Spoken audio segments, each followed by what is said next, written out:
অদম্য ইচ্ছা আর হার না মানা মানসিকতা থাকলে যে কোনো জয় ছিনিয়ে আনা সম্ভব তার প্রমাণ আবারও রাখল বাংলাদেশের নারী ক্রিকেট দল।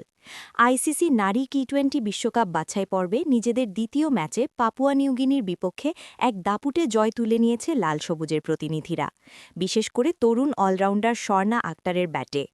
মূল প্রতিবেদন। নেপালের কীর্তিপুলে অনুষ্ঠিত ম্যাচে পাপুয়া নিউগিনিকে ৩০ রানে পরাজিত করেছে নিগার সুলতানার দল।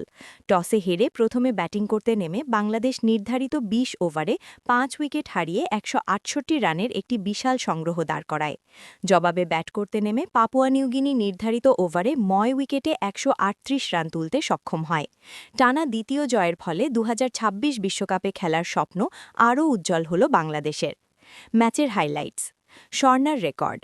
মাত্র ১৪ বলে ৩৭ রানের এক বিধ্বংসী ইনিংস খেলেন স্বর্ণা আক্তার, যেখানে ছিল একটি ৪ আর ৪টি ছক্কা।